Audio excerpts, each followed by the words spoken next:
नमस्कार. मी DLED द्वितीय वर्षाचा प्रशिक्षणार्थी आज आपणासमोर एक कथाकथन सादर करणार आहे. कथा हृदयस्पर्शी आणि ग्रामीण आहे. माणूस घेरवत चाललेल्या या दुनियेत एखादा मुका प्राणी सुद्धा माणसाला माणुसकी शिकवतो. हेच सांगणारी कथा. कथेचं नाव बापुण्याचा राजा. आता बापुण्या आमचं नाव ऐकल्याच हसवाला असेल. बापुण्या म्हणजे बापुण्याच असेल आणि हे आधीच असेल. असला ये बापुण्या. आता बापुण्या आमचं एवढं ढोल हाय. एक प्रसंग सांगतो म्हणजे तुमच्या लक्षात येईल. शनिवारची शाळा म्हणलं 7:30ला भरती का नाही. आमचं दुसरं दुसरं राहुल्या लवकर उठलं या. लय लवकर उठलं या. 8:30ला उठलंय. त्याला चपचपीत केसाला लावले आणि आरशात बघत म्हणतंय कसं आय आंघोळ केली का दिसते की ग. दप्तर घेतलं बाहेर आलं. गालावर येतील उघड पुशीत बापुण्याच्या दारात. आता बापुण्या बी झोपलेलं. बापुण्याचं फादर म्हणजे आबा नुसतं डेअरीतनं दूध घालून आलतं.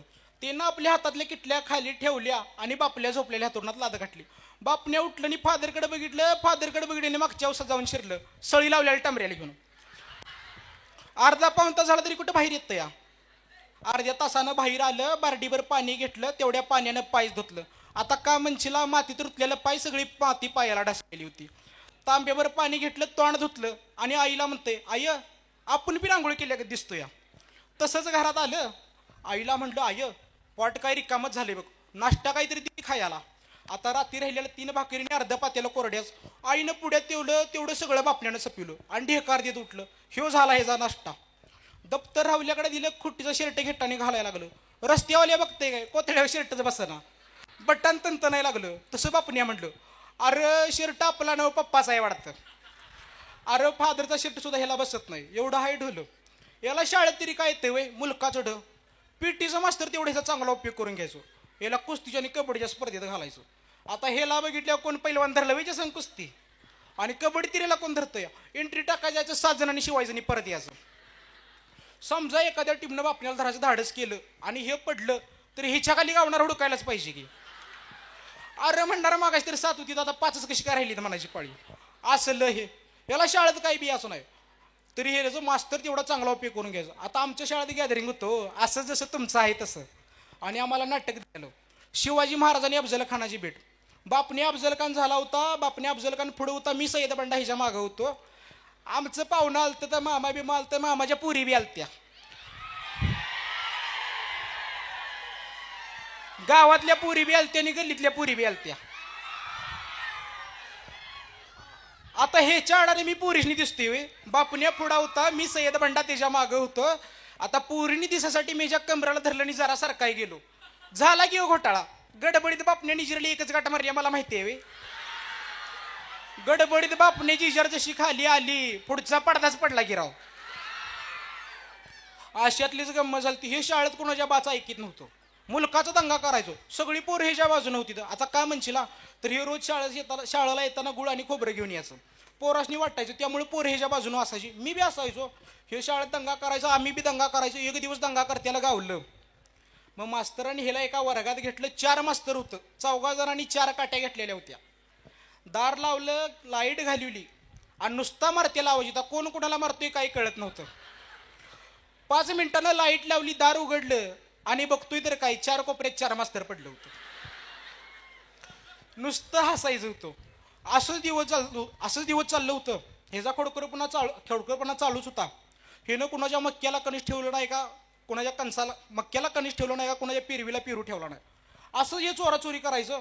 गावातली माणसं वैतागून गेलेली. एक दिवस बापण्याचं पप्पा म्हणलं हे बापण्या तुझ्यामुळे माझ्या संग बी माणसं बोलायची बंद झाल्यात. उद्यापासून तू रानात शेडात झोपाय जायचंस.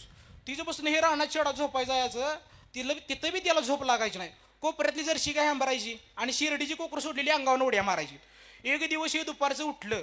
अंगा उडी मारतीला कुकरू धरलं. 4 पाय एकत्रित हंबारतीला गाई राहिलं. कुकरू बी यायचं बंद आणि गाय बी हंबरायची बंद. हे यालाच म्हणतात एका दगडात 2 पक्षी. असं दिवस चाललं होतं आणि पांढऱ्या गायला एक वासरू झालेलं. गोंड असं पांढरेखड वासरू होतं. डोळं म्हणजे काळं ठिपूर. एखाद्या बारक्या बाळाला काजळा घालतात तसं. बापण्याने त्याचं नाव राजा ठेवलं होतं. बापणे त्याला रोज आट्टा बिट्टा घालायचं. रोज भाकरी चारायचो. बैल म्हणजे नुसता असा पैलवानागत केला. शेजारच्या कुबीर काकाचा एक बैल होता. दोघांची 2 बैल झोपायची आणि त्यासनी पळायची तालीम द्यायची. गाव भागातनं आणि शिवारातनं कुठं बी स्पर्धा असू द्यात बापण्याचा राजाचा पहिला नंबर. गावात चर्चा 2ऱ्या नंबराची असायची कारण पहिला नंबर बापण्याचा ठरलेलाच असायचा. असंच दिवसामागणं दिवस चाललं होतं.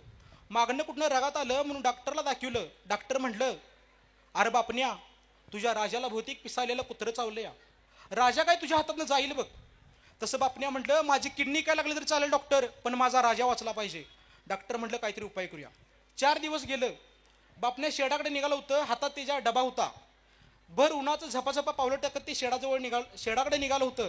माणसं गावात काट्या घेऊन हिंडत होती. आता गावाला बघ, आता सोडायचं नाही, आता गावाला बघ, आता सोडायचं नाही. बापण्याने तिकडे लक्ष दिलं नाही. शेडात आलं. शेडात बघते तर काय, तुटल्याला दावं तिथंच होतं, सापत्या पण तिथंच पडलेल्या. कुबेर काका आलं. कुबेर काका म्हटलं, अरे बापण्या, तुझा राजा पिसाळलाय, गावातनं हिंडायला लागलाय. तसं बापण्या मागं फिरलं आणि गावाच्या दिशेनं पळायला लागलं. भर उन्हाचं झपाझपा पावलं टाकत गाव मोकाच्या टेकाला आलं. आणि गाव मोकाच्या टेकाला बघितलं तर मोठाच्या मोठा घोळका होता आणि घोळक्याच्या मध्ये बापण्याचा राजा होता. बापण्या गर्दीतनं पुढे जायला लागलं. तशी माणसं ओरडायला लागली, अरे बापण्या, पुढे जाऊ नको, बैल पिसाळलाय, बैल पिसाळला तर ती माणसागत नसतोय रे. बापण्या पुढे जायला लागलं. राजा मध्ये धुमसत होता, शिंग सगळ्यांनी दाखवित होता. गर्दीतनं बापण्याचा चेहरा जसा बघितला तसा पिसाळलेला बैल सुद्धा गप झाला. बापण्या गर्दीतनं पुढे आलं. राजाच्या गळ्याला मिठी मारली. तसं माटदिशी राजा खाली बसलं. बापण्या बिन तसंच खाली बसलं. राजा जीभ बाहेर काढून बापण्याला चाटत होतं.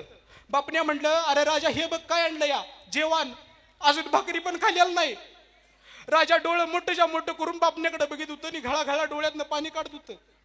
बापण्या म्हटलं, अरे राजा उठ, अरे या माणसांच्याकडे बघ, या माणसांनी मला माणसांच्यातनं बाहेर काढलं, तर तुझ्यासारख्या जनावरांना मला माणसात आणलं या. अरे घार लागले नका उड्या माराय, तुझ्या मरणाकडे बघती या. अरे राजा उठ, अरे राजा उठ की उठ म्हणता म्हणता राजाने शेवटची डरकाळी फोडली आणि राजा गप्प झाला. राजा गप्प झाला आणि राजा गप्प झाला. धन्यवाद.